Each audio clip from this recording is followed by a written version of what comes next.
Our story begins not in a time, but in the idea of time itself, in a great, formless void of possibility.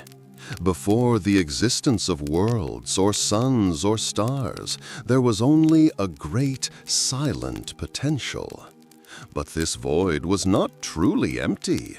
It was filled with a single, perfect consciousness, a spirit of pure stasis, order, and unchanging light, a state of being that encompassed everything that was. This was the spirit Anu. For an age that cannot be measured by mortal minds, Anu existed in this state of perfect solitary contemplation, a dream without a dreamer, a thought without a thinker. It was a perfect, unending stillness.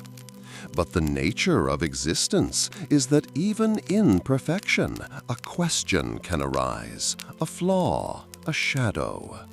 And from within the boundless soul of Anu, a second spirit began to take shape. This spirit was the echo of all the things that Anu was not. It was chaos, darkness, and the relentless driving force of change and limitless creative potential. This second spirit was Padme. Where Anu was the calm surface of a perfect ocean, Padme was the turbulent current deep below.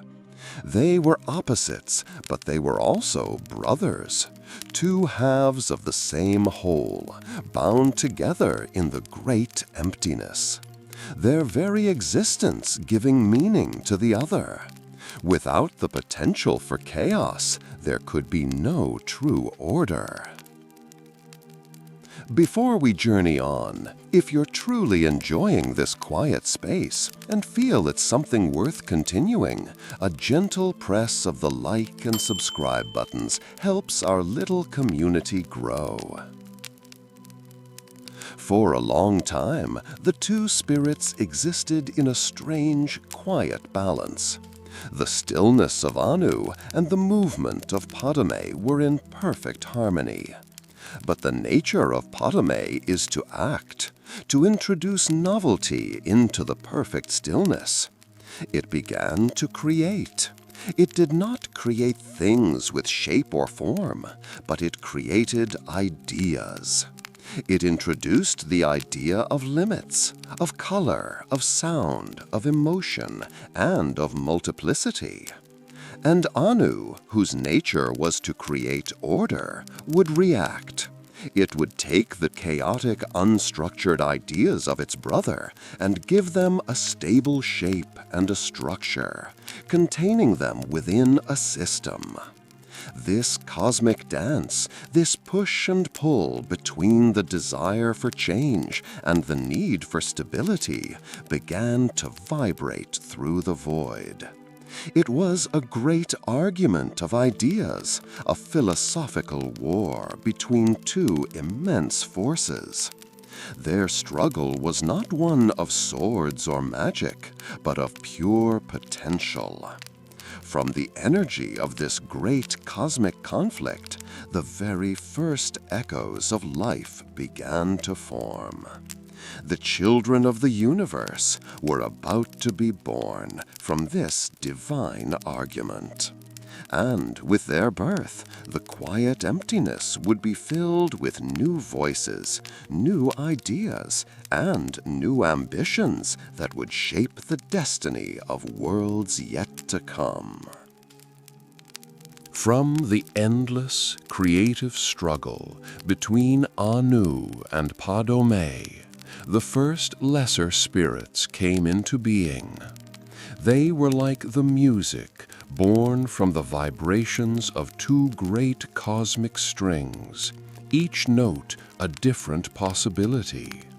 These original spirits, of which there were countless numbers, were known as the Eta, a name that simply means the original spirits. They were beings of pure energy and thought. not yet bound to any physical form or limited by the rules of time. Each one was a unique reflection of the conflict that had created them. Each spirit carried within them a different balance of the light of Anu and the chaos of Padome, giving each a unique personality and sphere of influence. Some were spirits of beauty and light, like Meridia, others of logic and order, like Jigalag. Some were spirits of passion and destruction, like Meron's Dagon, others of trickery and mystery, like Hermias Mora. The void was no longer silent. It was now a chorus of divine, formless beings living in a realm of pure potential known as Aetherius. Some of these new spirits were much more like Anu in their nature. They found comfort and beauty in stillness, in rules, and in the predictable, eternal nature of existence. They were spirits who valued safety and wisdom and the preservation of things as they are. The greatest of these Anuic spirits was a powerful being of time and stability named Akatosh, who would one day be known as the great dragon god of time. He embodied the desire for a clear and stable reality, one with a definite past, a present, and a future. He was the great clock of the universe, steady and unchanging. Other spirits, however, were much more like their other parent, Padome. They were restless, ambitious, and filled with a burning desire to create new and exciting things. They were spirits of chaos and change and limitless creative potential. They found beauty not in stasis, but in action and in stories. And the greatest of these Padomaic spirits was a clever and charismatic being named Lorcan. He was a being of pure ideas, a great trickster and a dreamer. He looked upon the endless, static existence of the spirit realm, and he felt that something was missing. He believed that their incredible godlike powers could be used for something more than just existing forever in a perfect but ultimately boring void. And so an idea began to form in his mind, a grand and dangerous idea, an idea for a new kind of reality that would test the very limits of creation. Lorcan's grand idea was a new world, a new plane of existence that would be different from the endless, unchanging spirit realm of Aetherius. He decided to call his idea Mundus, which would come to mean the mortal plane. This world would be special because it would have rules and limits. It would be a place where the immortal spirits could experience things they never had before. They could experience creation and destruction, joy and sorrow, love and loss. And most importantly, they could experience a true ending. Lorcan believed that by creating a world with mortality, he could give existence a new and profound meaning. The spirits would not just be, they would become. Their lives would become stories with a beginning, a middle, and an end, which, in his mind, made them infinitely more precious than an existence that simply went on forever without struggle or purpose. It would be the ultimate stage for the great drama of life itself, a drama he invited all the other spirits to help him write. he gathered all the other Etada, his brothers and sisters, in a great assembly. And he shared this beautiful, compelling vision with them. He spoke with a passion and charisma that few could resist, painting a picture of a world that they could all build together, a masterpiece of their combined power and imagination. He promised them that they could all be creators, that they could all have their own kingdoms within this new reality, and fill it with their own unique life forms and landscapes. He framed it as a great act of collaborative art, a chance for them to make something that was truly their own, instead of just being timeless echoes of the two great forces that had created them. He spoke of a world where their children, new, lesser beings, could be born, live their own stories, and then pass away, making room for new stories to be told. His idea was powerful, and it was seductive. It spoke to the pride of some spirits and to the creativity of others. Many of the Etada were swayed by his beautiful words and his vision of a world of endless stories. But his beautiful vision was also a beautiful lie, or at least not the whole truth.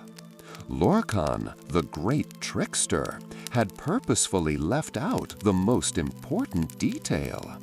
He did not tell them the full cost of what it would take to build his new world. To create Mundus, the spirits would not just have to give their magic. They would have to give a part of their very being, their own divinity, and with it, their immortality. Lorcan's beautiful vision for a new world caused the first great division among the original spirits. The Eta were forced to make a choice, and it was a choice that would define their very nature for all of eternity. Some of the spirits were captivated by the idea. The great dragon god of time, Akatosh, saw a chance to impose a clear and ordered timeline on a new reality. The brilliant spirit of design and architecture, Magnus, saw the ultimate challenge, an opportunity to draft the blueprints for existence itself. They, and the spirits who followed them, saw the creation of Mundus as a noble and worthy project. They agreed to take part in the great creation, understanding that it would require a great sacrifice of their power, though they did not yet know the full extent of that sacrifice.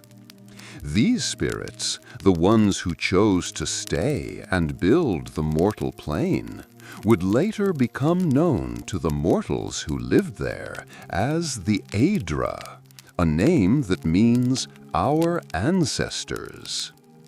But many other powerful spirits were deeply suspicious of Lorcan's plan. They were proud and powerful beings. Spirits like Molag Bal, the spirit of domination, who could not stand the idea of a shared kingdom. Or Merunez Dagon, the spirit of destruction, who saw no beauty in creating something so fragile and temporary. They, and the spirits who followed them, had no desire to give up any part of their own immortal essence just to create Lorcan's plaything.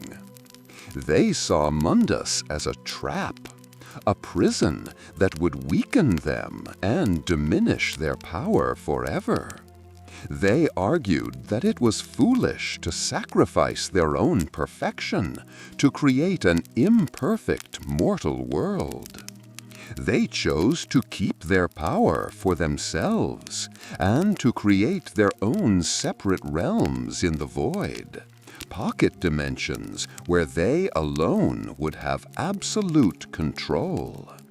These spirits would become known as the Daedra, a name meaning not our ancestors. And so the line was drawn. The Daedra turned their backs on Lorkhan's project and departed, leaving him and his allies, the Aedra, to begin their great work.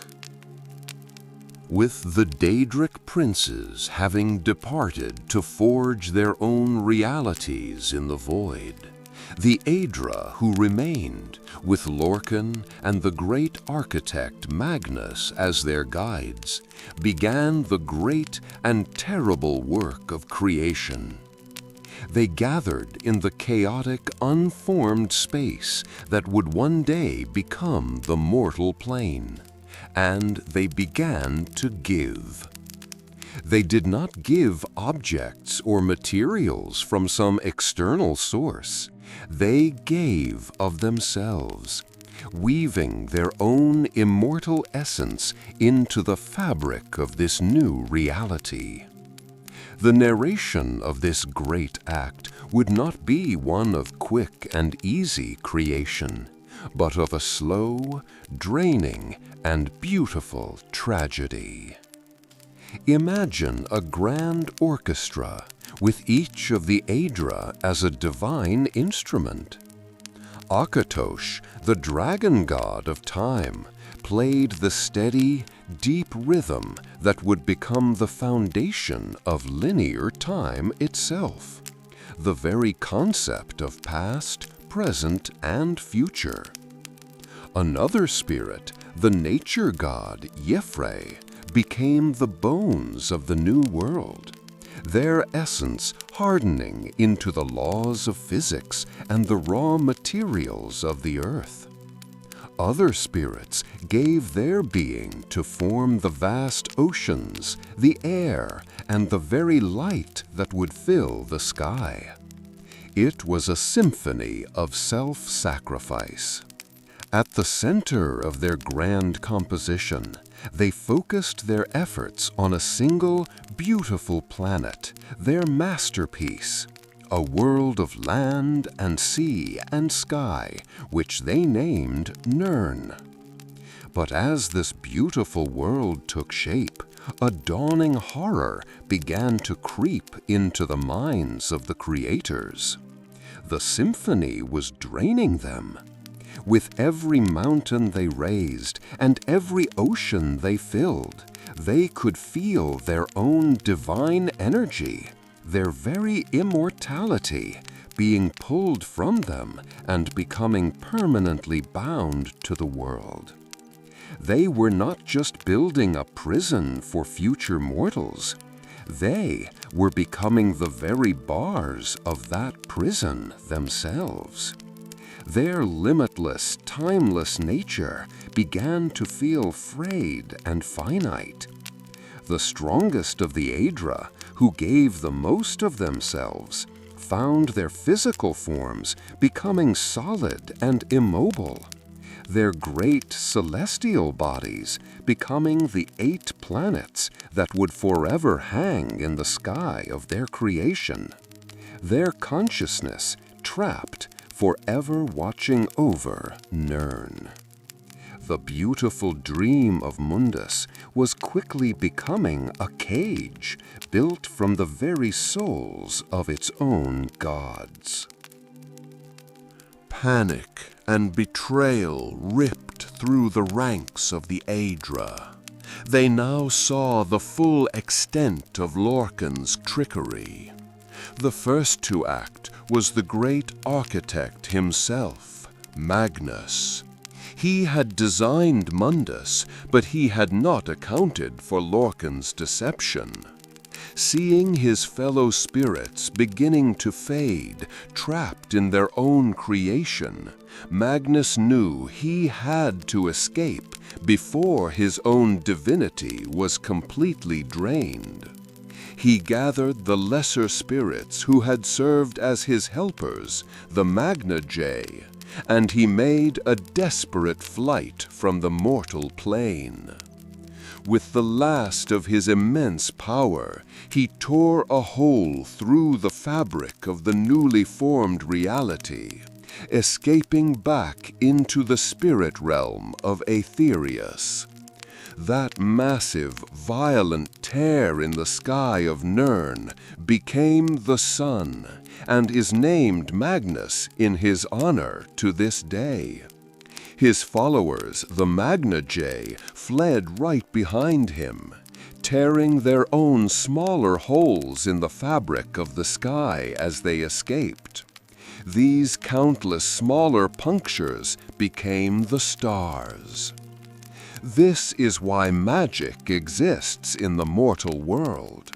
The sun and stars are not balls of gas, but literal holes in reality, through which the raw, creative magic of Aetherius constantly pours down upon Nirn.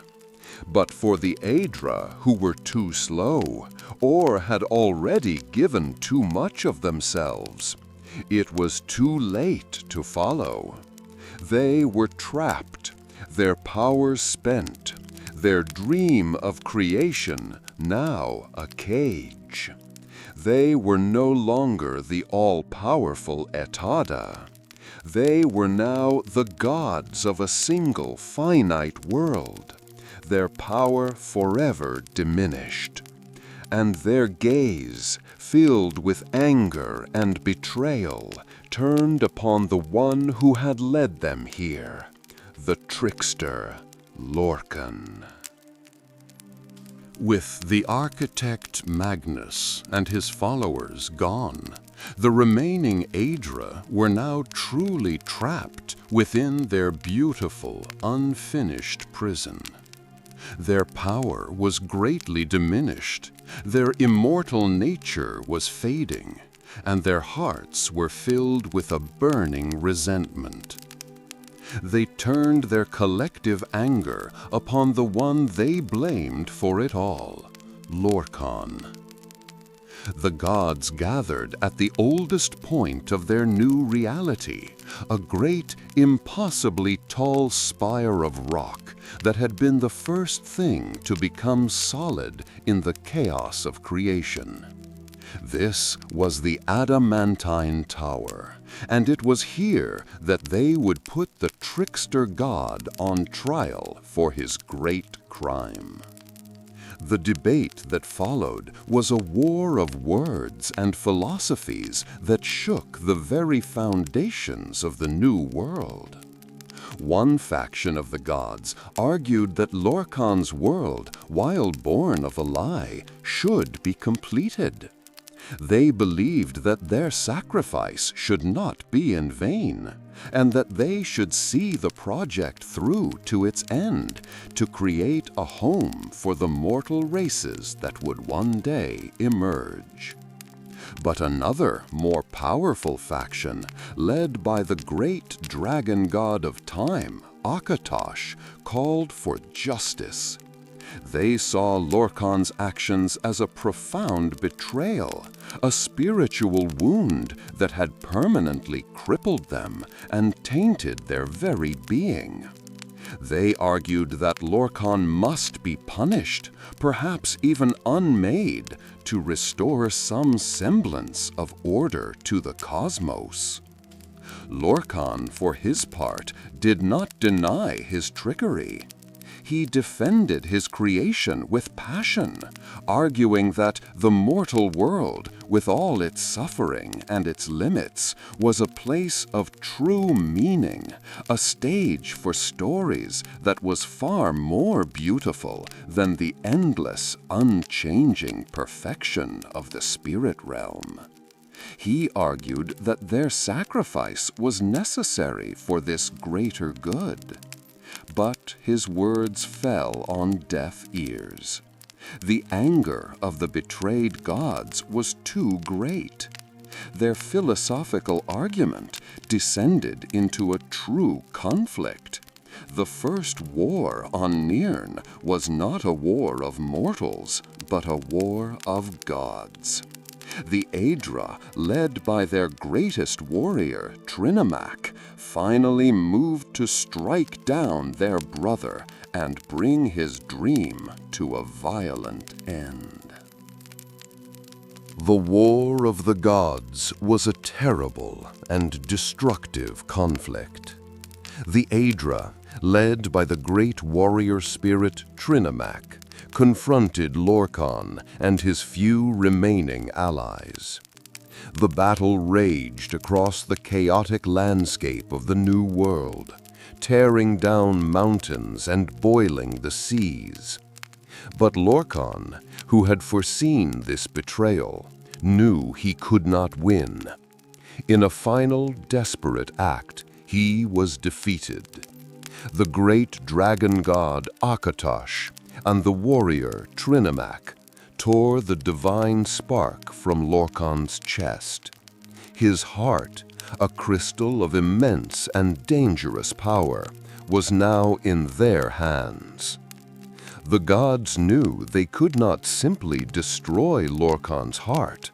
Its power was too great and too tied to the mortal world itself. To destroy the heart would be to destroy the entire world they had just sacrificed so much to create. So, Akatosh took the heart and fastened it to an arrow. He fired this arrow from his great divine bow across the entire continent of Tamriel. The heart flew through the sky like a falling star, and where it finally landed in the sea, a great fiery volcano erupted from the ocean floor. This volcano, in the land of Morrowind, would become known as Red Mountain, with the living heart of a dead god still beating deep within its core. Lorkhan's broken physical body was then cast into the heavens, where it was torn asunder, becoming the two moons of the world, Maser and Secunda, which would forever circle the world he had created. And so the trickster god was dead, but his body and his heart would forever remain a part of the world he had created. With the war over, the chaotic dawn era, the age of creation, came to a close. Time began to flow in a linear, predictable fashion. The world was now stable and ready for its first mortal inhabitants. On the surface of Nirn, many lesser spirits had become trapped during the chaos of creation. These were the Elnophae, or the Earthbones, and they were the ancestors of all life. One group settled in the southwest and would become the Elves. Another wandered the north and would become men. The age of gods was over, and the age of mortals was about to begin. With the world now stable and time flowing in a straight line, the age of mortals, known as the Merethic Era, truly began. The first inhabitants, the Elnophae, were scattered across the face of Nirn, and two distinct groups began to form, their philosophies shaped by the lands they now called home. In the beautiful, sun-drenched southwest of the continent of Tamriel, one group of these first mortals settled on a perfect archipelago of islands. These islands, known as the Somerset Isles, were a paradise of warm weather, vibrant flora, and strange magical beauty. These Elnophae became the first elves, the Aldmer, a name which means the first or elder folk. Their society was built upon a single powerful idea: memory. They remembered their origins as immortal spirits, as the Etada. They looked upon the mortal world of Mundus as a prison or a downgrade, a trick by Lorcan. Their entire culture, their art, their magic, and their philosophy was therefore dedicated to one singular goal: to undo Lorcan's creation and find a way to become the immortal divine beings they once were. They strived for perfection, to live as their divine ancestors did, and ultimately to find a way to escape mortality and return to the spirit realm. This explains their characteristic pride and sense of superiority. They built breathtaking cities of glittering, slender towers designed to echo the lost architecture of the spirit realm they lost. Their greatest creation was the crystal-like Law Tower, a monument to their lost divinity that they hoped would one day serve as a gateway back to their spiritual home. They practiced magic with an unmatched skill, seeing it as their divine birthright, a remnant of the power they once held. And they looked upon all other mortal beings who did not share this memory with a great sense of superiority. They were the first, the originals, and in their minds they were the rightful rulers of a broken world that they desperately wanted to escape. This deep-seated belief in their own divinity and their resentment of their mortality would become the defining characteristic of the elven races for thousands of years to come. While the Aldmer built their perfect sun-drenched society on the Somerset Isles, another group of Elnophae found themselves in a very different land and developed a very different philosophy. Far to the north of Tamriel, across the stormy sea of ghosts, lay the frozen continent of Atmora.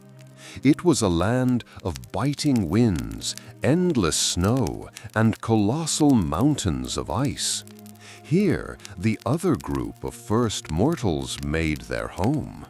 They would become known as the Atmorans, the ancestors of all the races of men. Unlike the Aldmer, who resented their new lives, the Atmorans fully embraced their mortality. They saw the world of Mundus not as a prison, but as a crucible, a place of testing where one's strength and will could be forged. Life in the frozen north was a constant, brutal struggle for survival against the cold, the ice, and the great beasts that roamed the land. And this struggle gave them purpose. They believed that a life of hardship made them strong. They lived short, often violent, but passionate lives. They valued strength, honor, and loyalty to their clan above all else.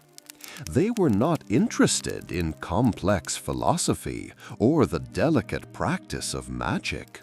Their survival depended on the strength of their arm and the sharpness of their axe.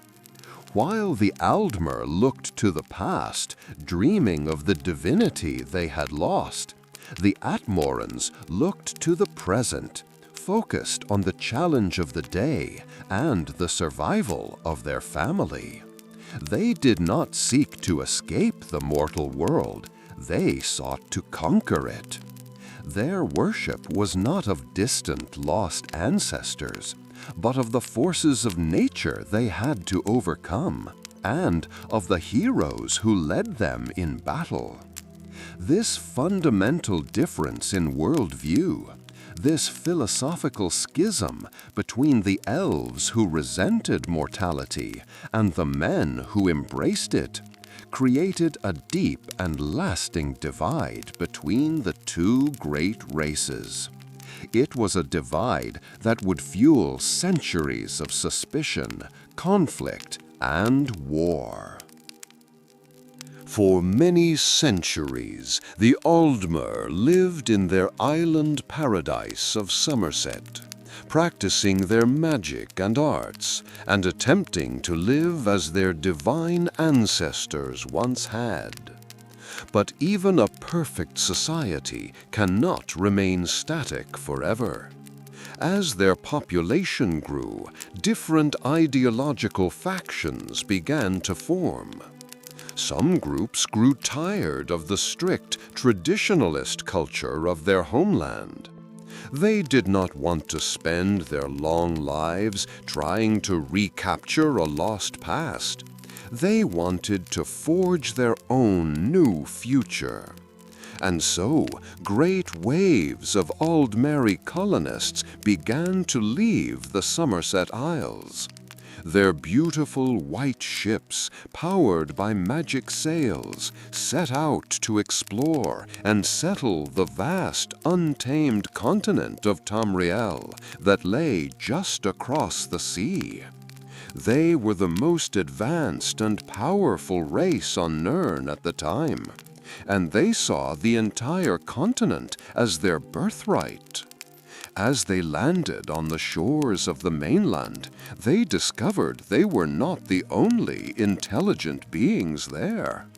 The deep southern jungles were home to the Khajiit, a clever race of catfolk, and the swamps of the southeast were home to the Argonians, a proud and mysterious race of lizard folk. The Aldmer, who still saw themselves as the direct descendants of the gods, considered these beast folk to be primitive, lesser beings. They paid them little mind, either ignoring them completely, or in some cases enslaving them, as they claimed the most beautiful and resource-rich parts of the continent for themselves. They built grand cities and outposts all along the coasts, spreading their civilization far and wide. But the further these Aldmeri colonists traveled from their perfect, orderly home on the Somerset Isles, the more they began to change.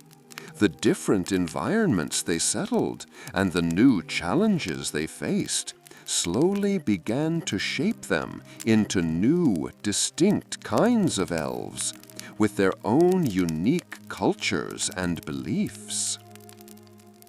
This great divergence of the elven people created two of the most powerful and influential civilizations of the Merethic Era. One large group of elven colonists traveled deep into the heart of Tamriel, into the lush, temperate land that would one day be called Cyrodiil. These elves became the Eyelids, who are also known as the Wild Elves. They were incredibly powerful mages, but unlike their cousins in Somerset, who revered the Aedra, the Eyelids were not afraid to make dark pacts with the Daedric princes to gain even more power. They built a vast and beautiful empire of city-states, with their grand capital built around the White Gold Tower. But their power was built on cruelty, for they conquered the early human tribes of the region and forced them into a long and brutal period of slavery. Another, very different group of elves also left Somerset. They were a people driven not by magic or tradition, but by logic, science, and a profound rejection of all gods. These were the Dwemer, or the Deep Elves, though many would later call them the Dwarves. They traveled to the mountainous regions of the north, primarily what is now Morrowind and Skyrim. They delved deep beneath the earth, using their unmatched skills in engineering and a unique form of reality-warping technology called tonal architecture to build immense secret cities of bronze and stone. They were a proud and reclusive people who had little contact with the superstitious races on the surface. And so, the elven people were no longer a single unified race. They had fractured into many different cultures, each with its own ambitions, and each destined to have a major and often violent impact on the history of Tamriel. As the various elven civilizations began to spread and establish their domains across Tamriel, a great change was happening in the far north. We return our focus to the frozen continent of Atmora, the harsh and unforgiving homeland of the Atmorans, the ancestors of all men. Life there was a constant struggle for survival against the bitter cold and the savage beasts that roamed the icy plains. This struggle forged them into a hardy, strong, and warlike people. For centuries, they lived in their scattered tribal clans, but their growing population and the harshness of their land eventually led to conflict among themselves. A great and terrible civil war erupted across the continent, a conflict that threatened to consume their entire race in an endless cycle of violence. It was during this time of great strife that a powerful warrior and leader named Ysgramor rose to prominence. He saw the civil war as a poison that was destroying his people from within. He believed that their future did not lie in fighting one another for the frozen scraps of Atmora, but in finding a new, more prosperous home. He gathered his 2 sons, as well as his most loyal followers and warriors, a group that would become legendary as the First Companions. They built great wooden longships, strong enough to withstand the treacherous northern waters, and they set sail south across the stormy Sea of Ghosts. Their perilous voyage was a desperate gamble, an escape from a dying homeland in search of a new one. After a long and difficult journey, they finally saw land. They had reached the northernmost tip of Tamriel, a cold, mountainous, and beautiful land that would one day be known as Skyrim. It was a land that reminded them of their home in Atmora, with its snowy peaks and pine forests, but it felt new and full of promise. Here, Ysgramor believed humanity could finally build a new future. Upon landing in this new, promising land, Ysgramor and his companions began to build their first great settlement. In a protected cove on the northern coast, they built a city of wood and stone, a testament to their strength and determination. They named their new home Sarthal. It was the first great city of men in all of Tamriel, a bastion of human civilization in a continent that was, at the time, dominated by the various powerful elven races. But this new land, like all the others, was not empty. The snowy peaks and quiet, frozen valleys of Skyrim were the ancestral home of another race of elves, the Falmer, who are more commonly known to history as the Snow Elves. The Falmer were a sophisticated and reclusive people. They were masters of magic, and their society was ancient and proud.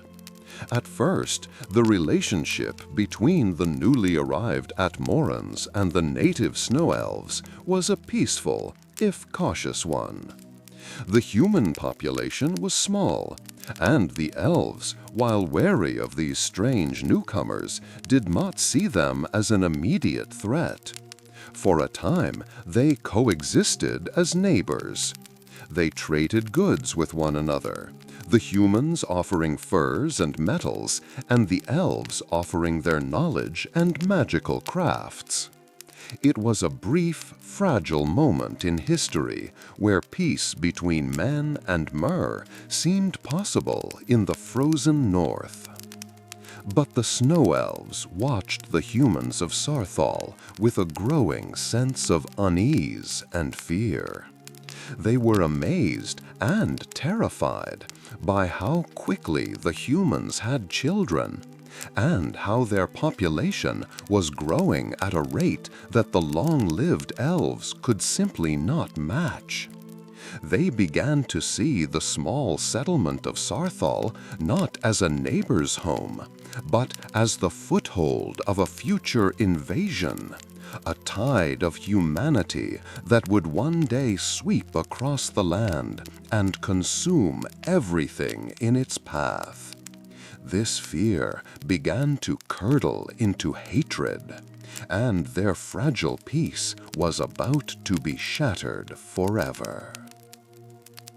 The fragile peace between the Atmorans and the Snow Elves was not destined to last. The elven leaders watched the human settlement of Sarthal with growing fear. It was not just the rapid rate at which the humans had children that worried them.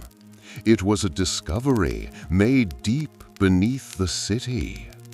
While digging their foundations, the Atmorans had unearthed a magical artifact of immense and terrible power, the Eye of Magnus. The Snow Elves, as masters of magic themselves, understood the danger of such an object. They feared what these seemingly primitive and brutish humans would do with a power that could potentially unmake the world.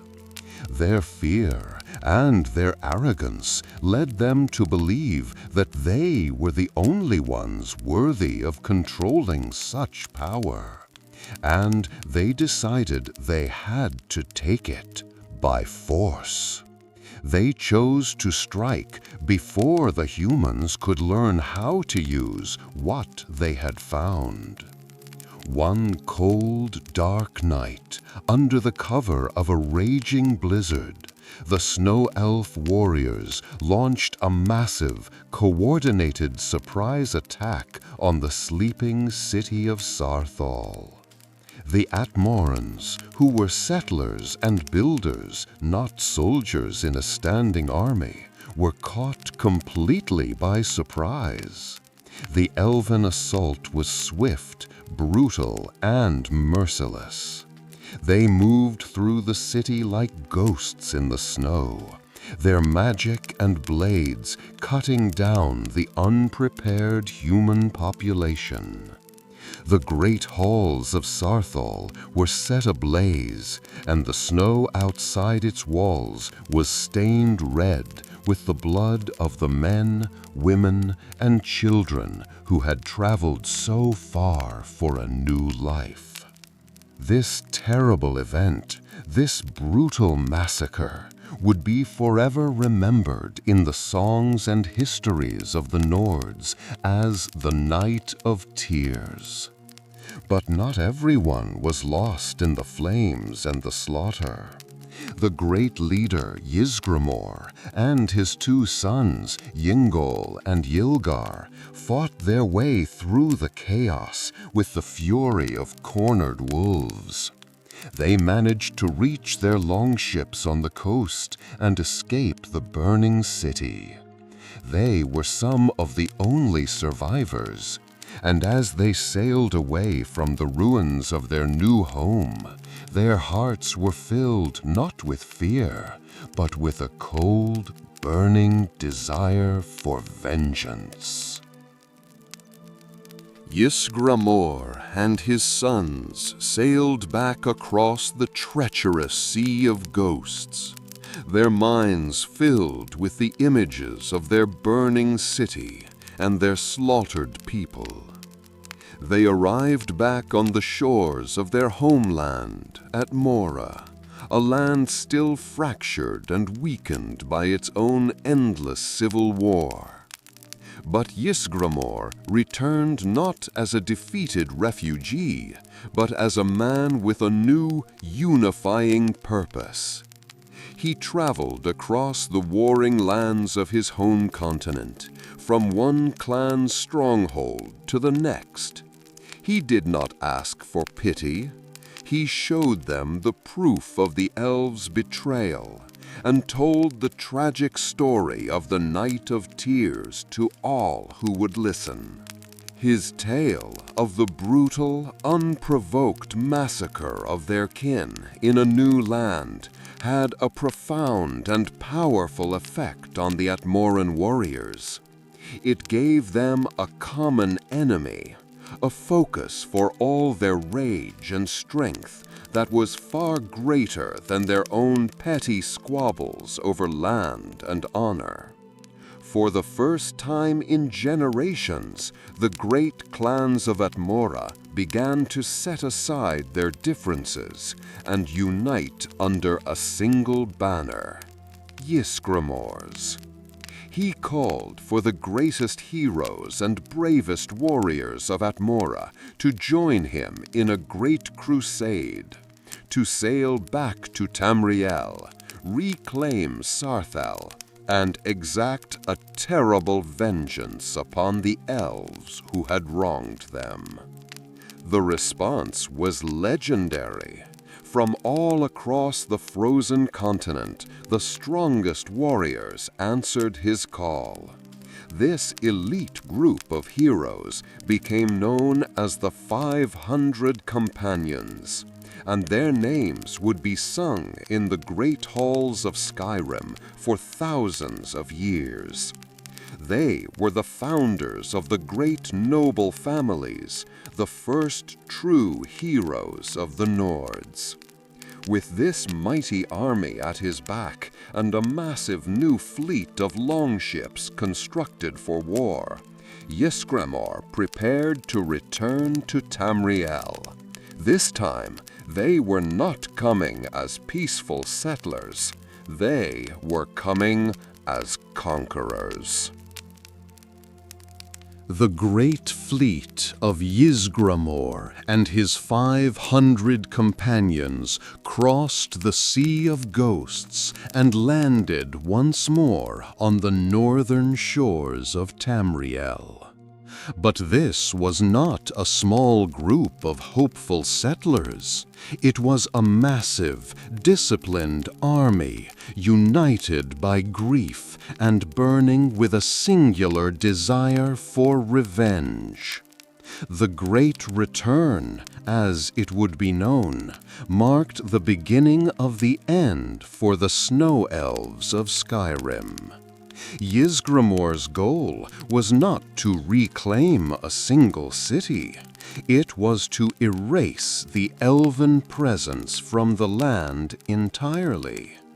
The Great Return, as it would be known, marked the beginning of the end for the Snow Elves of Skyrim. Ysgramor's goal was not to reclaim a single city. It was to erase the elven presence from the land entirely. The war that followed was not one of tactics and pitched battles. It was a systematic and brutal campaign of extermination. The Atmorans, physically larger and stronger than the elves, fought with a berserker fury that the more civilized Falmer could not comprehend. The Snow Elves were powerful mages, and they fought fiercely to defend their ancient homes and beautiful cities. But they were not a martial people by nature. They were unprepared for the sheer scale and ferocity of the human invasion. One by one, their cities were besieged and burned to the ground. The Atmoran armies swept through the valleys and across the plains of Skyrim, leaving a trail of destruction in their wake. The elegant elven architecture was torn down. Their libraries of magical knowledge were put to the torch, and their people were slaughtered without mercy. The once proud and sophisticated civilization of the Snow Elves, which had existed for thousands of years, was being systematically erased from the face of Nirn. They were driven from the sunlight, from the homes their ancestors had built, and forced into the darkest corners of the land as hunted, desperate refugees. The age of elven dominion in Skyrim was over. Defeated, scattered, and with nowhere left to run on the surface world, the last remnants of the Snow Elf people made a final, desperate choice to survive. They knew of their strange and reclusive cousins who lived deep beneath the mountains of Skyrim, the Dwemer. The technologically advanced and powerful Deep Elves were their only hope for sanctuary. The leaders of the last Snow Elf tribes went to the gates of the great Dwemer underground cities, and they pleaded for help. They begged their cousins to give them shelter from the vengeful humans who sought to destroy them completely. The Dwemer, being a logical, cruel, and unsentimental people, saw an opportunity in the desperation of their fellow elves. They agreed to grant the Falmer refuge in their great metal cities, but their protection came at a terrible and treacherous price. The Dwemer demanded that the Snow Elves first give up their sight. They forced their new guests to eat a toxic fungus that grew deep in the earth, a fungus that would permanently blind them and all of their children to come. Faced with a choice between certain death on the surface or a new life of eternal darkness below, the Snow Elf leaders tragically agreed to the Dwemer's terms. They led their people down into the deep metal halls of the dwarves. They were not welcomed as refugees, but as servants, and eventually as slaves. Over many centuries of living in the dark, eating the toxic fungus, and serving their cruel masters, their minds and bodies became twisted. They devolved into feral, monstrous creatures, the hateful and blind beings that are now known only as the Falmer. The tragic, horrifying end of the once proud Snow Elf civilization was complete. With the Snow Elves defeated and driven underground, the Atmoran race, who now called themselves the Nords, were the undisputed masters of the cold lands of Skyrim. Under the leadership of Ysgramor's descendants, they built a strong and prosperous kingdom. They founded the great cities that still stand today, like the ancient capital of Windhelm and the fortress of Whiterun. For many years, they lived as a proud, unified people, their culture defined by strength, honor, and their deep reverence for the gods who had guided them. In these early days, however, their relationship with the divine was very different from what it would become. While they acknowledged the Aedra, the gods who had created the world, their truest and most powerful objects of worship were very much real and very much alive. They revered the dragons. Dragons in this era were not just mythical beasts. They were intelligent, immortal, and immensely powerful beings who soared through the skies of Skyrim. The Nords saw them as the living children of Akatosh, the dragon god of time, and therefore they saw the dragons themselves as gods on earth. A powerful religion formed around these magnificent creatures, a faith that would come to dominate all aspects of Nordic life. It was known as the dragon cult. The leaders of this cult were the dragon priests. These were mortal men, granted immense magical power and long life by their dragon masters. Each dragon priest was given a powerful magical mask, and they ruled over the human population as governors and intermediaries between the common people and their living dragon overlords. For a time, this relationship was a symbiotic one. The dragons, with their great power, protected the Nords from outside threats and brought a strange kind of order to the land. In return, the Nords offered them tribute and worship and built great temples high on the mountaintops in their honor. A strange peace settled over the land of Skyrim, a kingdom of mortals ruled by living gods of scale and fire. But this peace between men and dragons was not destined to last. As the centuries passed, the dragons, being immortal and powerful, began to see the Nords not as worthy subjects to be protected, but as lesser beings born only to serve them. Their rule, once a source of strength, became one of cruel and demanding tyranny. Their leader was the colossal black dragon Alduin, who called himself the firstborn of Akatosh and the World Eater. He was the most powerful and the most arrogant of them all, and he believed that all of creation was his to dominate as he saw fit. Under his influence, the other dragons became cruel masters. The dragon priests, who had once been wise rulers, now became brutal enforcers of the dragon's will. They demanded endless tribute from the Nordic people, enslaving those who could not pay.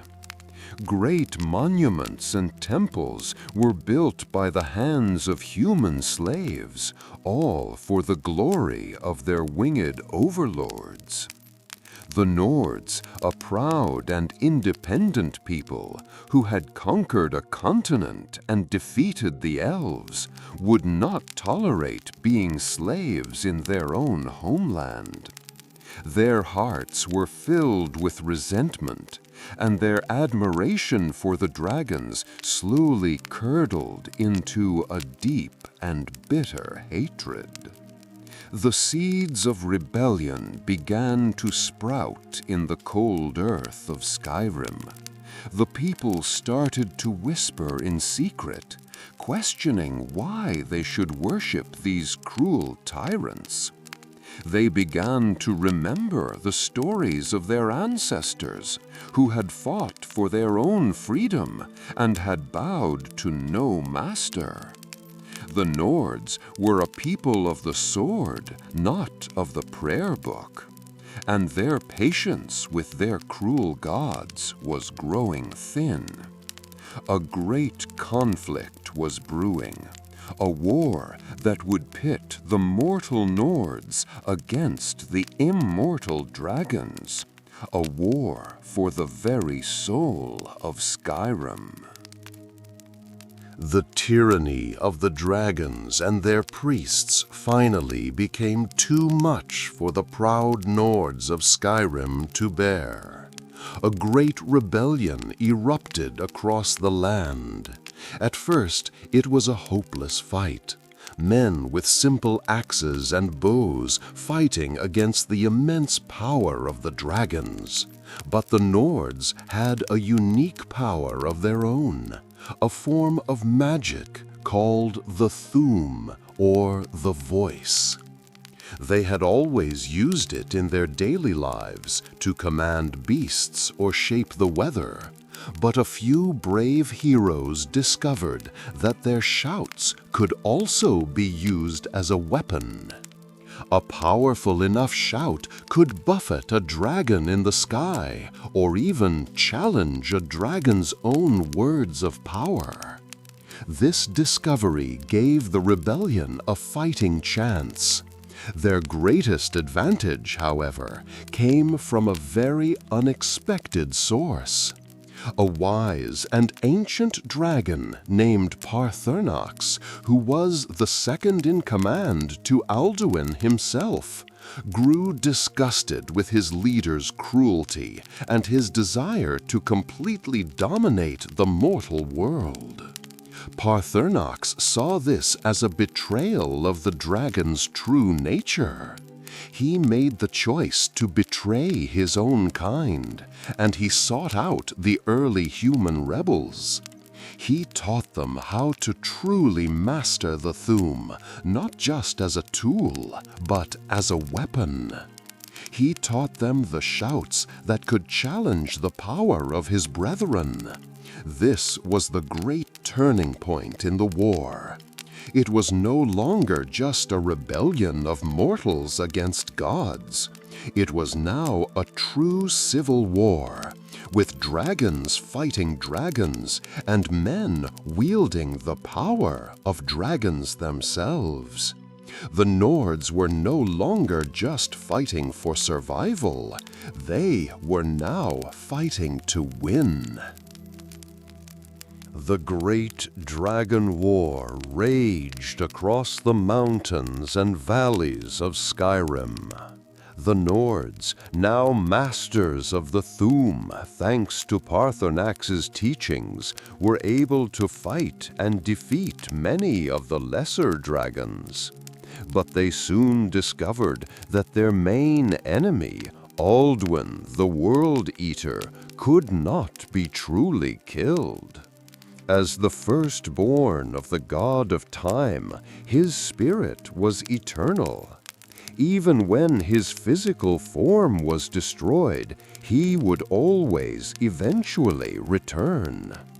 The three greatest Nord heroes of the war, Feldir the Old, Gormleth Goldenhilt, and Hakon One-Eye, knew they had to find another way. They created a new special shout called Dragon Rend. This shout did not cause physical harm. Instead, it forced the immortal mind of a dragon to understand the concept of being mortal. This alien knowledge was so overwhelming to a timeless being that it would force them to the ground, making them vulnerable. The three heroes confronted Alduin on the highest peak in Skyrim, the throat of the world. They used Dragonrend to ground the World Eater, but they still could not destroy his spirit. In a final desperate act, Feldir the Old used a mythical artifact of immense power, an Elder Scroll.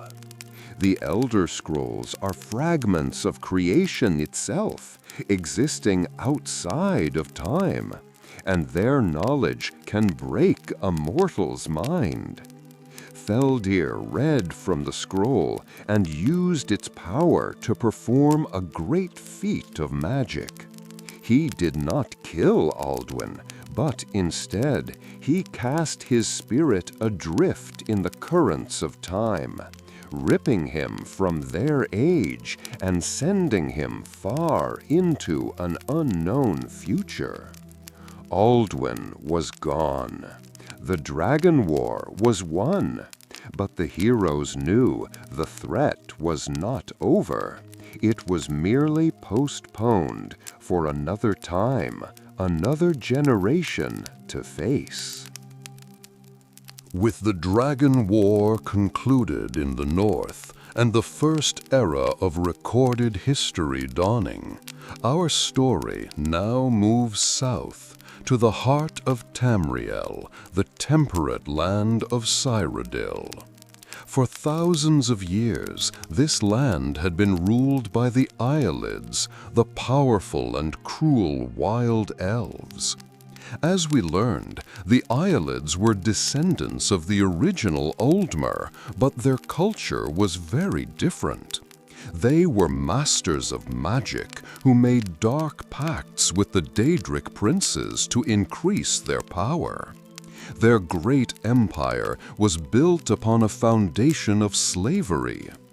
The early human tribes of Cyrodiil, known as the Netic peoples, had been living in brutal servitude for generations. They toiled to build the Ialids' beautiful, glittering cities and suffered under their magical experiments. Their own culture was erased, their freedom a forgotten dream, and their lives were worth less than nothing to their elven masters. But even in the deepest darkness, a single spark of hope can ignite a great fire. That spark was a young slave woman named Alessia. She was not a queen by birth, but she possessed a spirit and a charisma that could inspire those around her. She saw the suffering of her people, and she refused to accept it as their fate. From the darkness of the slave pens, Alessia began to pray. She did not pray to the Daedra that her masters worshipped. Instead, she prayed to the long-forgotten Aedra, the gods who had created the world, but had since fallen into a deep slumber. She prayed to Akatosh, the dragon god of time, begging him for the strength to lead her people to freedom. She made a sacred promise. If the Aedra would aid her, humanity would cast aside the false gods of the elves and worship the Aedra as their true one pantheon forever. It was a desperate plea from a desperate people, sent out to silent gods. The prayers of the slave queen did not go unanswered. The Aedra, slumbering in the heavens, were moved by the faith and desperation of humanity. The great dragon god of time, Akatosh, looked down upon Alessia and her people, and he decided to intervene. He could not fight their war for them, but he could send them champions. The first champion he sent was the demigod, Morihaus, a great winged man-bull of incredible strength and divine heritage. He appeared before Alessia and pledged to be the general of her slave army. a living symbol of the gods' favor. But the gods were not finished. From across time and space, they sent a second, far more mysterious and terrifying champion to aid her cause. His name was Pelinal Whitestrake. Pelinal was a legendary warrior, a figure who some believed was a god in mortal form. He was an unstoppable engine of destruction, clad in shining white armor and fueled by a pure, unquenchable rage against all elves. He was a paradox, a divine hero who was also prone to fits of berserker madness. He was the sword of humanity, terrible and beautiful all at once. With these two powerful God-sent allies at her side, Alessia's rebellion was no longer just a desperate dream. It was a holy war. She called upon her fellow slaves across all the Aelid city-states to rise up as one, to break their chains and to fight for their freedom. The great Alessian slave rebellion had begun. A small spark of hope was about to become a raging fire that would consume an entire empire. The war that followed Alessia's call to arms was long, brutal, and drenched in blood. The Aelid city-states were immensely powerful, their armies bolstered by dark magic and Daedric allies. But the human armies had something stronger, the righteous fury of a people who had been enslaved for thousands of years. They fought with a desperation and courage that the elves could not match. At the head of their armies was the demigod Morihaus. But their greatest and most terrifying weapon was the divine warrior Pelinal Whitestrake. Pelinal was an unstoppable force of nature, a whirlwind of white armor and righteous anger. He moved through the Aelid armies like a storm, single-handedly slaying their sorcerer kings and tearing down their magical defenses. His hatred for elves was so absolute, however, that it often drove him into a berserker madness, where he could not distinguish between the cruel Aelid soldiers and other, more peaceful elven races who were not part of the conflict. Despite his terrifying methods, Pelinal was the engine that drove the human victory. One by one, the great city-states of the Aelids fell before the slave rebellion. The armies of humanity, growing larger and more confident with every victory, finally marched on the Aelid capital itself, the great white gold tower. The final battle for the heart of Tamriel was a massive and bloody siege. The slave armies, inspired by the presence of Alessia and led by their divine champions, stormed the city and broke the back of the Elven Empire. After thousands of years of brutal oppression, humanity had finally won its freedom. The Aelid Empire, which had once seemed eternal, was shattered and defeated, its power broken forever. With their freedom won on the battlefield, the former slaves built a new empire from the ashes of the old one. Alessia was crowned the first empress of Cyrodiil, the ruler of the first empire of man. She would be forever remembered by her people as the revered slave queen. Her first act as empress was to honor the sacred promise she had made to the gods who had aided her. She knew that the Aelids had drawn much of their power from their dark pacts with the Daedric princes, and she needed a way to permanently protect her new empire from their evil influence. She prayed to Akatosh one last time, not to ask for victory, but for protection. The dragon god of time answered her prayer. He made a great covenant, a sacred promise between the gods and humanity. To seal this pact, Akatosh drew a single drop of blood from his own divine heart and used it to create a powerful jewel, a red soul gem of immense power. He set this gem into a beautiful amulet, which became known as the Amulet of Kings. He gave this amulet to Alessia and blessed her and all of her descendants with the blood of dragons, a divine connection to himself. Akatosh then laid out the terms of their deal. As long as a true heir of Alessia's bloodline wore the Amulet of Kings and sat upon the throne of the empire, the dragon fires in the imperial city's temple would remain lit.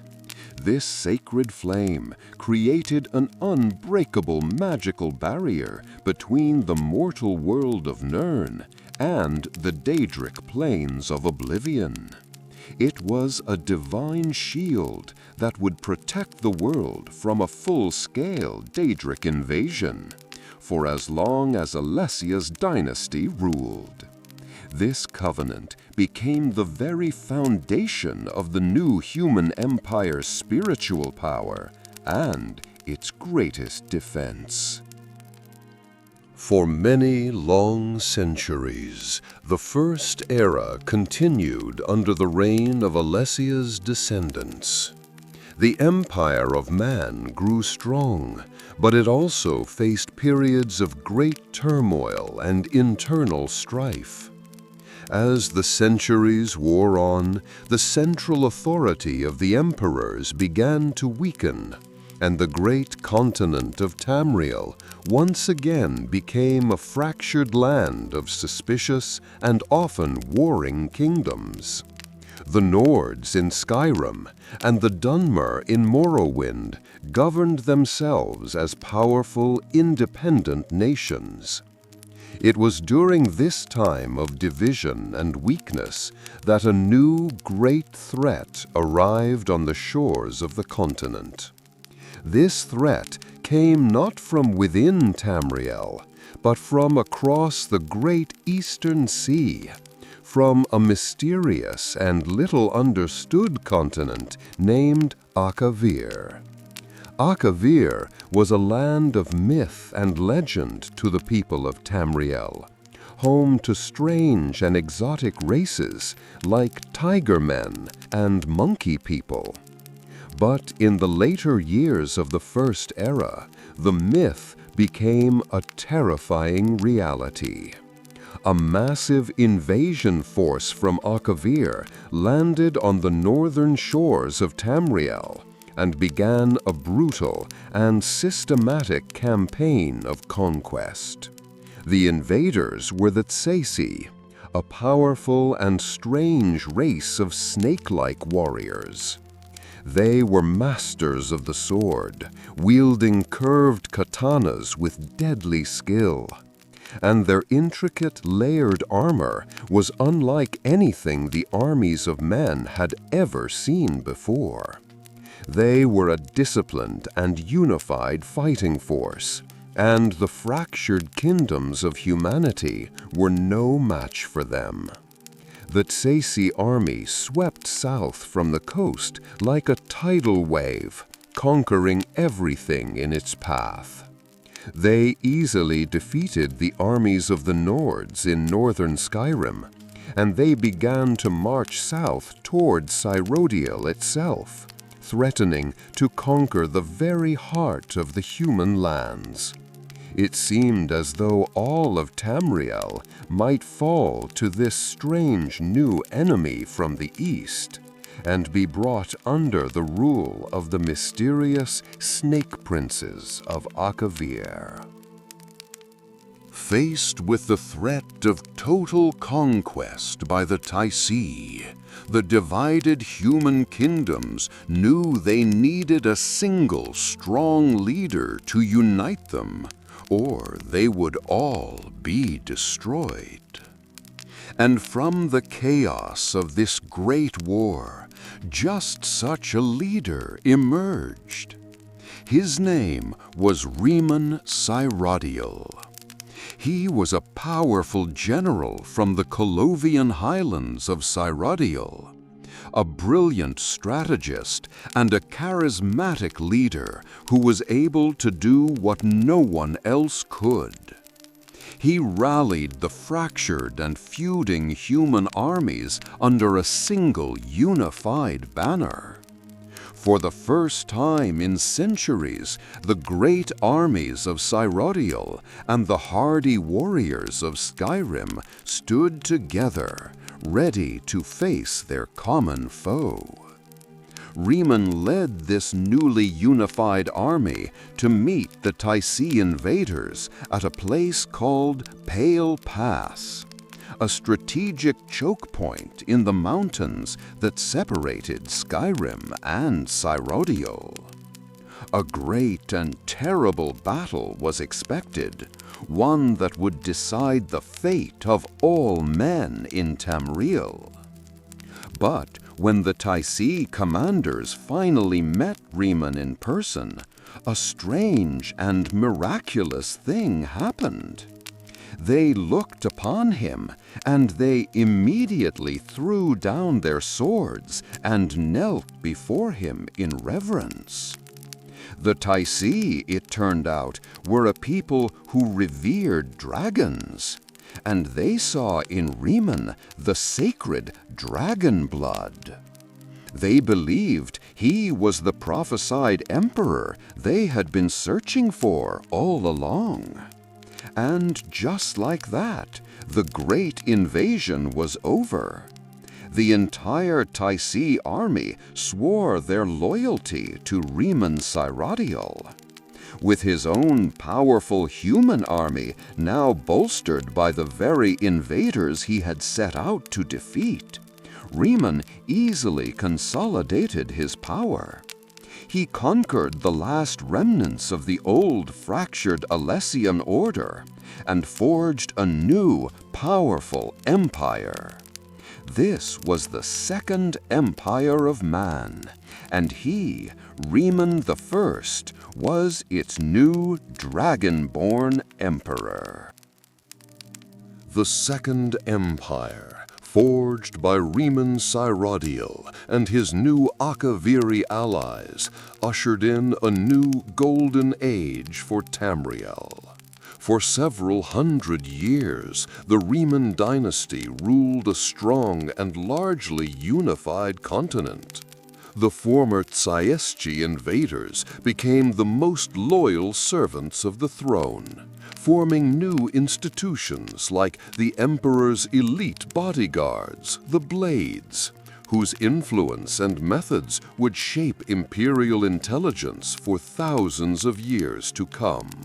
The imperial legions, bolstered by their new allies, expanded the empire's reach into almost every corner of the continent.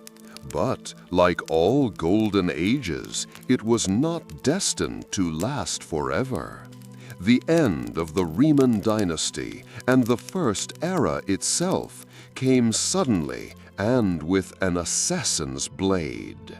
The last emperor of the line, Reman III, and all of his known heirs were assassinated by the mysterious Morag Tong, a guild of killers from the dark elfland of Morrowind. With the emperor and his children all dead, the Dragonborn bloodline of the Cyrodiilic emperors was extinguished. The empire was thrown into chaos.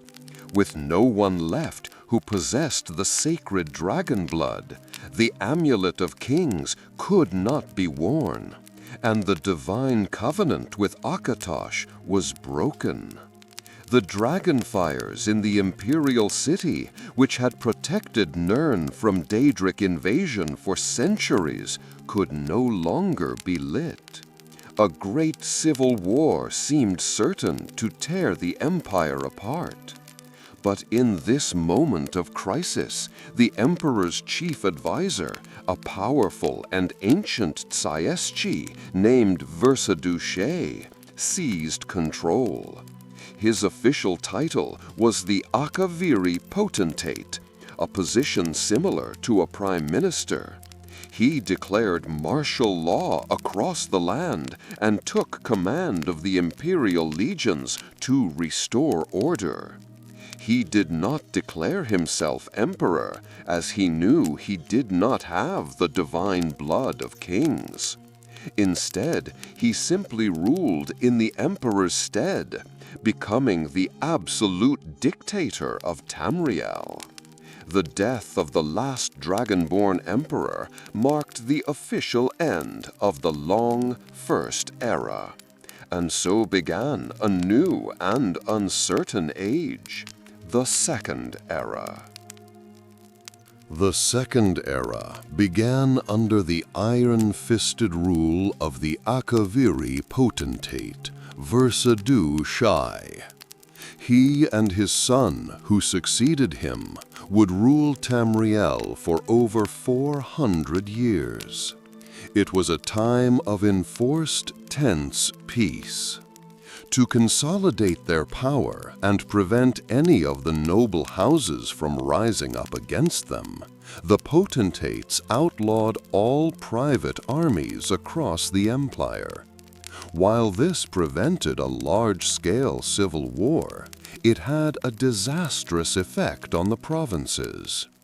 Without their own soldiers, the local lords could not protect their lands from bandits, monsters, and pirates.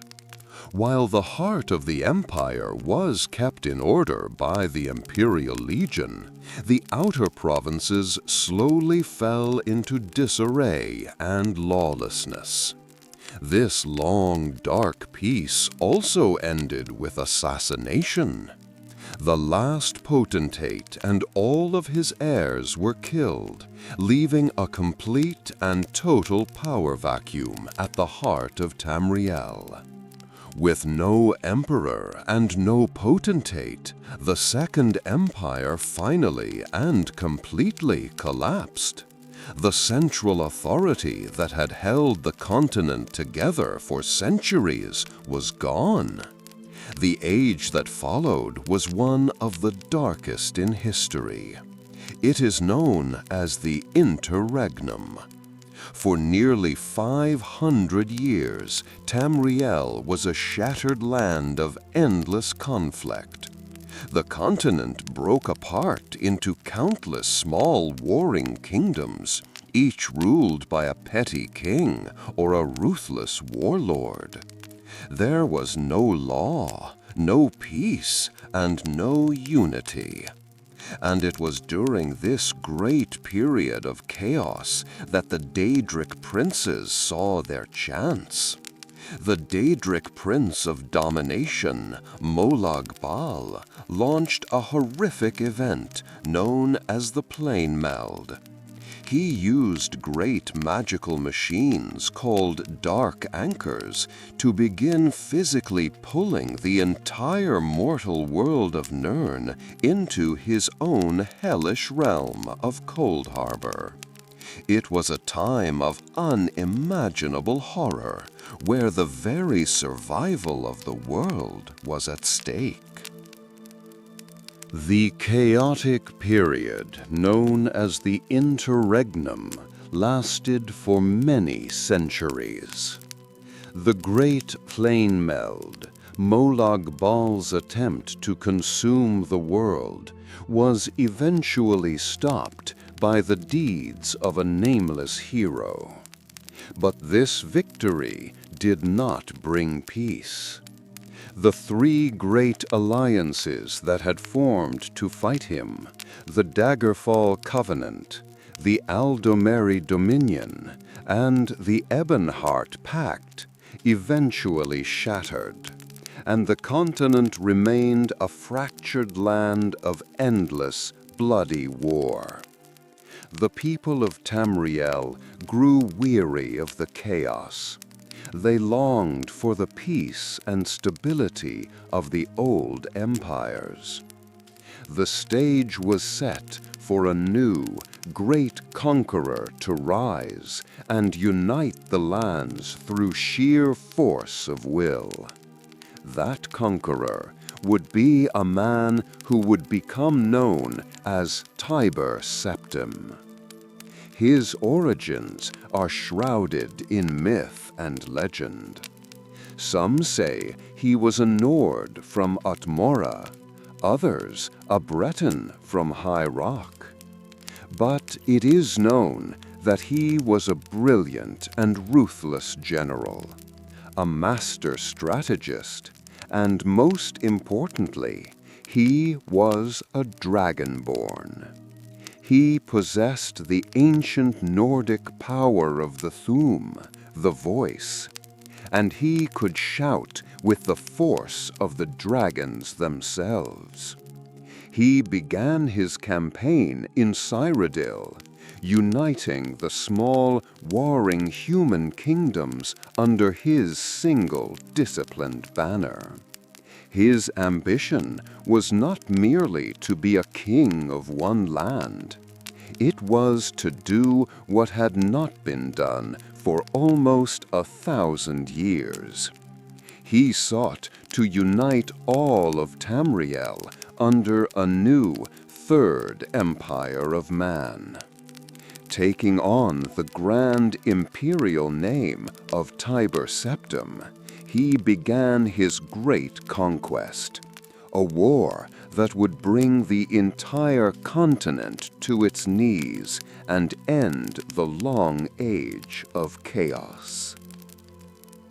Tiber Septim and his armies successfully conquered all the fractured kingdoms of men. But his grand ambition of uniting the entire continent still faced two immense obstacles: the powerful elven nations. In the south, the Alderi Dominion of the Somerset Isles, with their powerful navy and magic, would not bow to a human emperor. And in the east, the land of Morrowind, ruled by its three living gods, the Tribunal, also remained a proud and independent nation.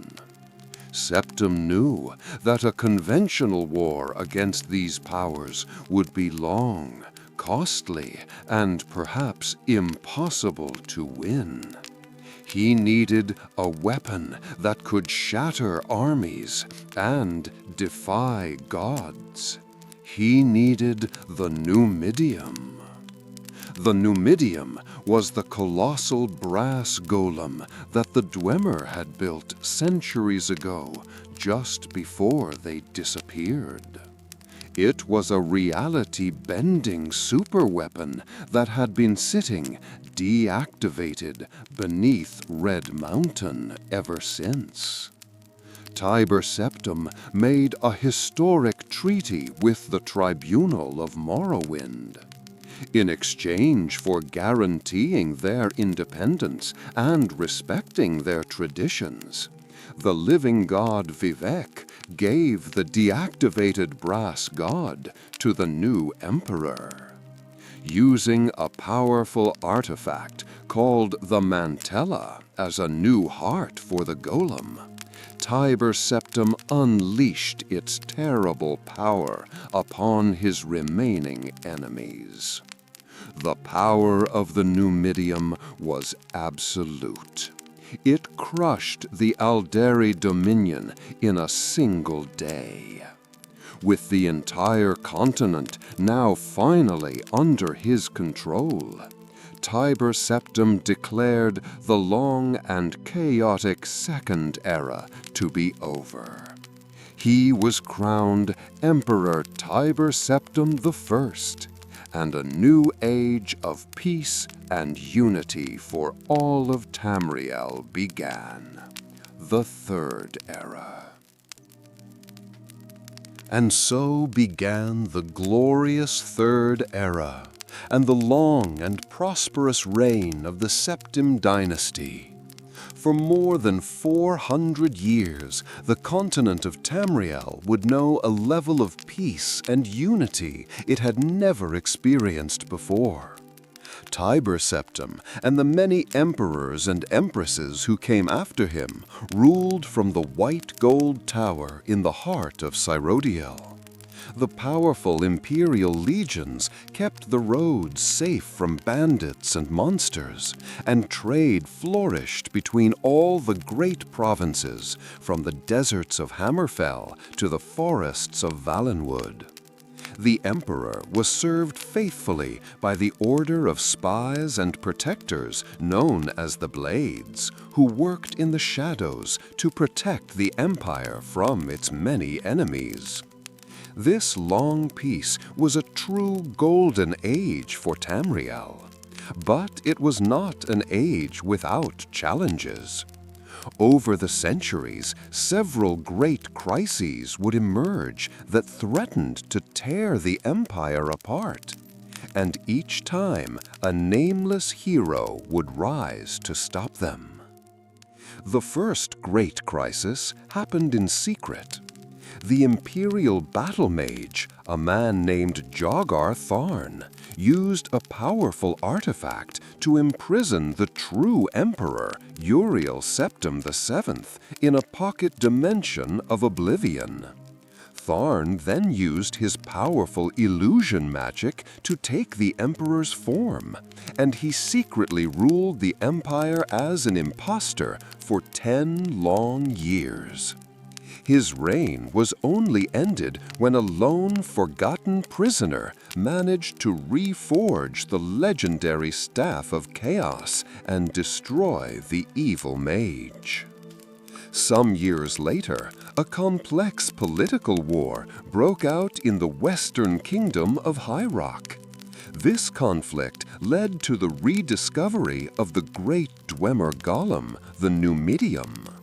The struggle to control this terrible weapon resulted in a mysterious event known as the Warp in the West, where time itself broke apart and then reformed, violently rewriting the political map of the entire region overnight.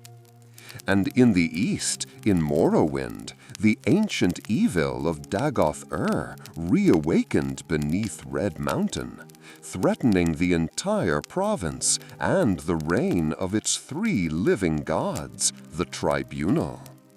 This threat was only ended by the arrival of a prophesied hero, the Nerevarine, who destroyed the heart of Lorkhan forever. The final and most terrible crisis of the Third Era came just a few years after the events in Morrowind. An emperor, Uriel Septim VII, was now an old man, troubled by dark dreams and prophecies. His nightmares came true one fateful night, when a shadowy cult of Daedra worshippers, known as the Mythic Dawn, launched a coordinated attack across the imperial city. They assassinated the emperor's 3 sons, and then they came for the emperor himself. As his Blade's bodyguards tried to escort him through a secret escape tunnel, Uriel Septim, with his last dying breaths, entrusted the Amulet of Kings to a forgotten prisoner he had seen in his dreams.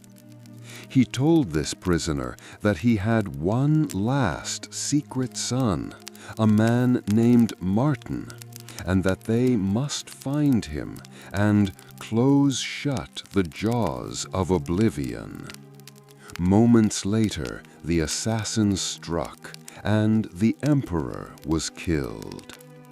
With the death of the last septum heir, the ancient covenant with Akatosh was broken. The sacred dragon fires in the imperial temple went out. All across Tamriel, fiery portals to the hellish Daedric realm of oblivion began to open. From these oblivion gates, the armies of the Daedric prince of destruction, Merun's Dagon, poured into the mortal world, destroying cities and slaughtering the people of Tamriel. The hero of this story found Martin Septim, and after a long and desperate war against the mythic dawn, they made a final stand in the besieged imperial city. There, Martin, the last Dragonborn, made the ultimate sacrifice. He shattered the Amulet of Kings to merge with the spirit of Akatosh himself, becoming a great fiery dragon avatar. In a titanic battle, this avatar defeated Merun's Dagon and banished him from Nirn forever. The world was saved, but the Septim bloodline was gone. And with this great sacrifice, the Third Era came to its dramatic and fiery end. With the sacrifice of Martin Septim, the Oblivion crisis was over, but the great Third Era of the Empire had ended with it. A new, uncertain, and dangerous age now began, the Fourth Era. The Empire was saved, but it was left a shadow of its former self.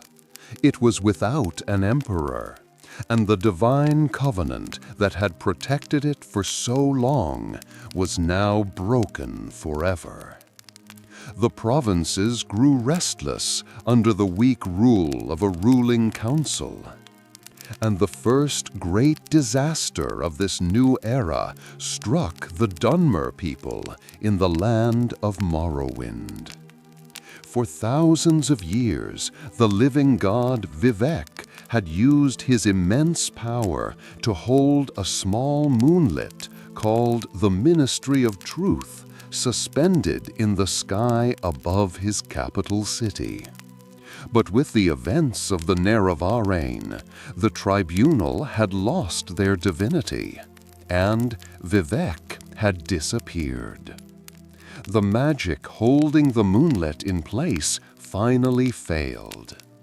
After a desperate attempt by the Dwemer to control its descent, the Ministry of Truth crashed into the city of Vivek with the force of a great meteor. The impact was so immense that it triggered a catastrophic eruption of the colossal volcano Red Mountain. A great cloud of ash, fire, and lava exploded from the volcano, blanketing the entire island of Vardenfell.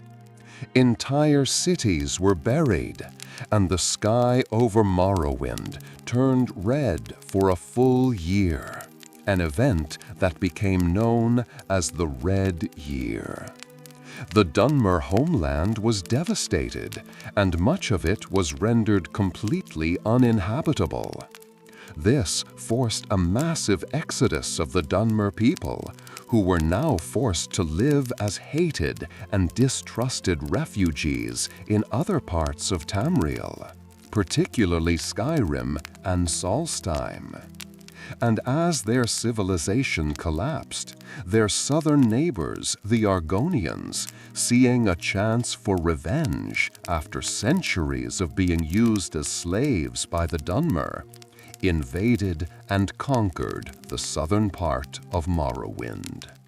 The once proud and powerful Dwemer civilization was now broken and scattered.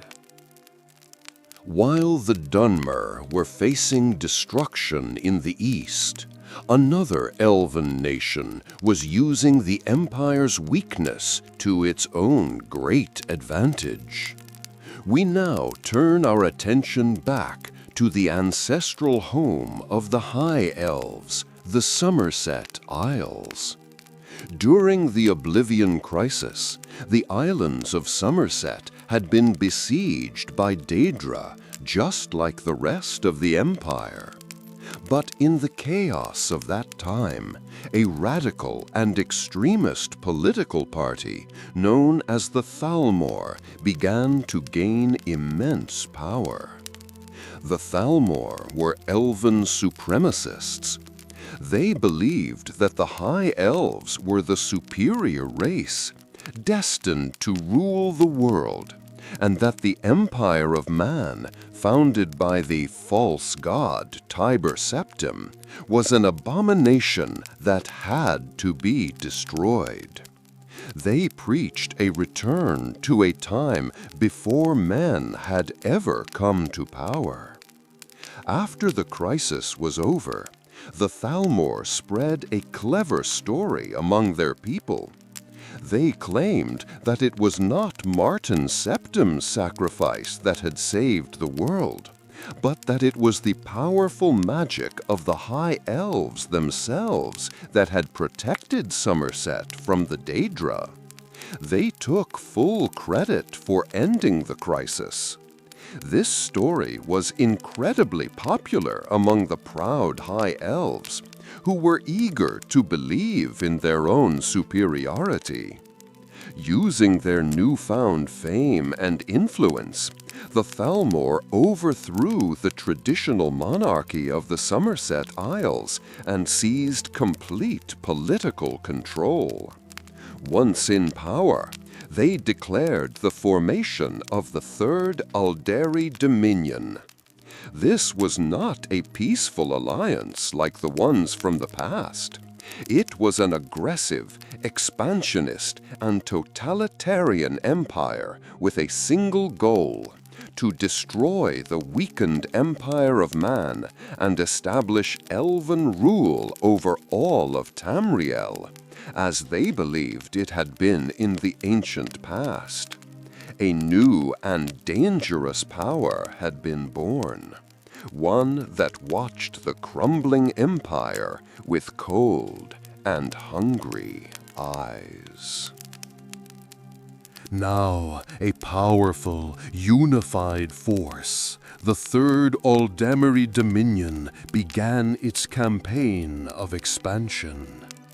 They first absorbed the neighboring lands of the Wood Elves and the Khajiit into their new empire, creating a massive superpower that controlled the entire southern half of the continent.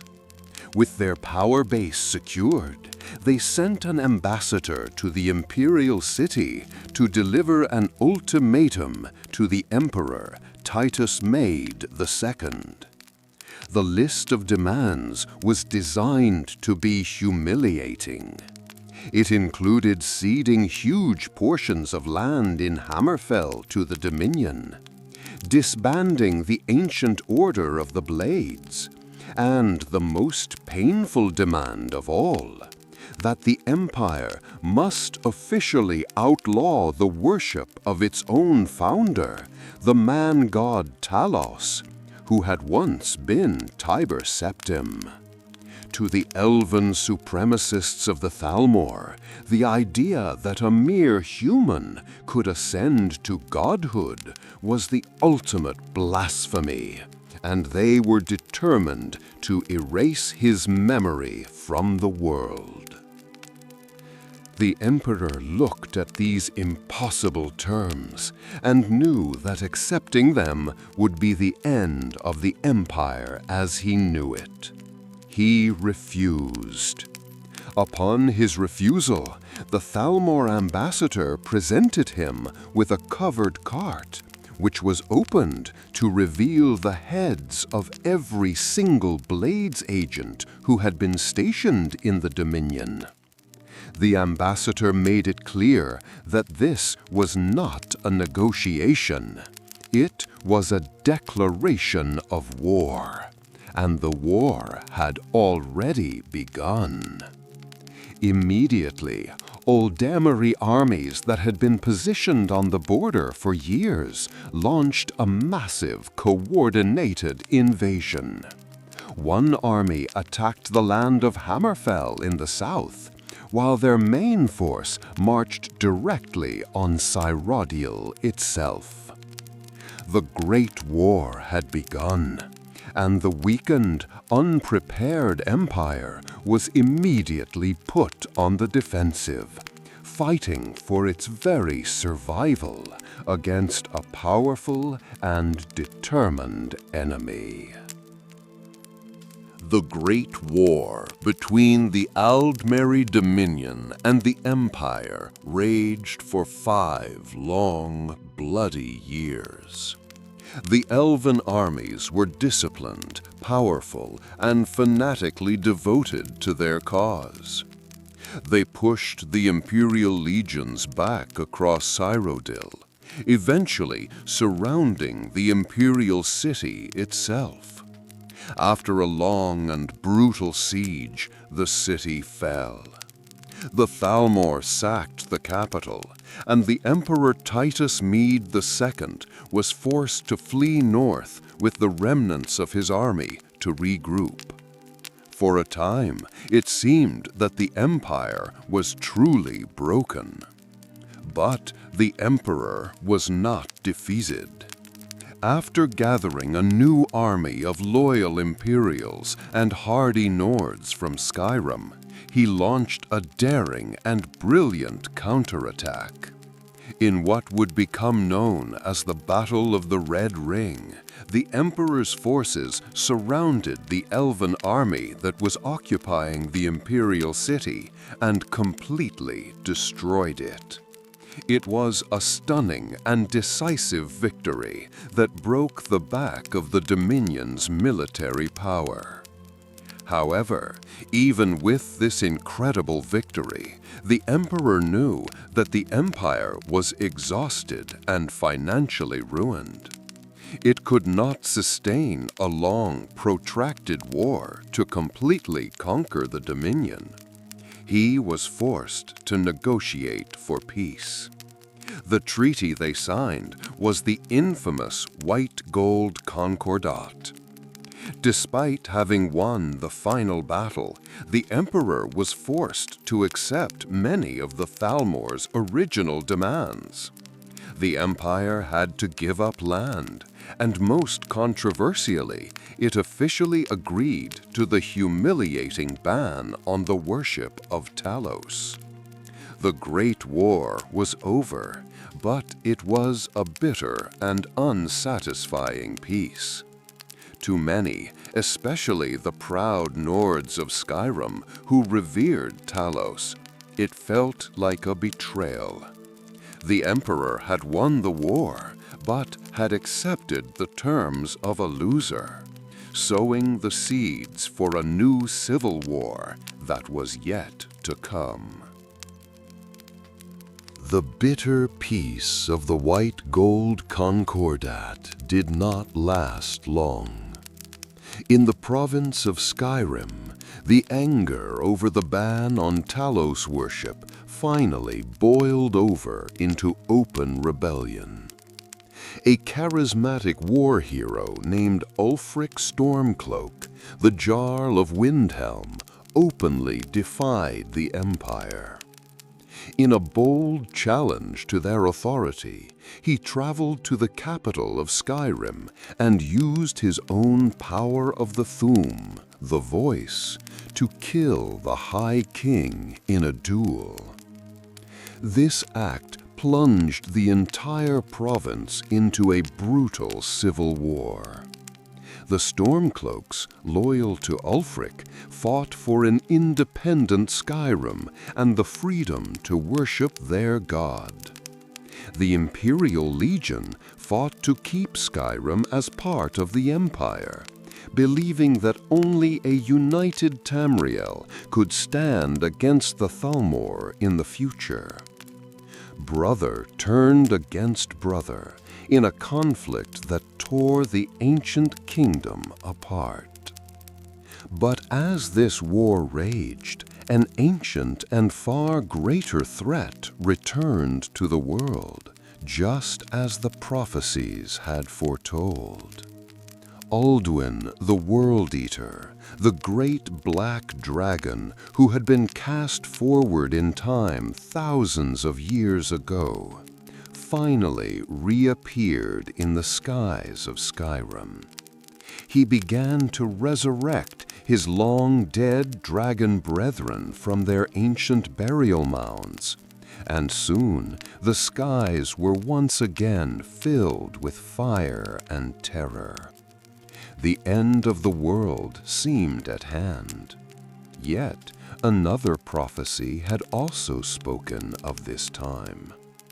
It foretold that when Alduin returned, a final Dragonborn, a mortal born with the soul of a dragon, would emerge to stop him. This hero appeared in the form of an unknown prisoner, who, by chance, was captured on the day of Alduin's return. This last Dragonborn would go on to learn the way of the voice from the ancient Greybeards, use an Elder Scroll to look back in time and learn the legendary Dragonrend shout, and finally pursue Alduin into the Nordic afterlife of Sovngarde itself.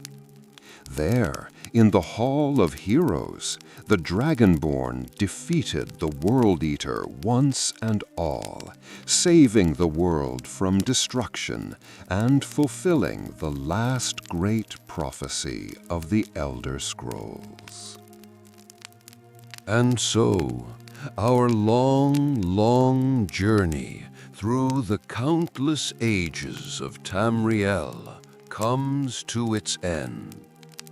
We have witnessed the birth of a universe from the struggle of two great spirits.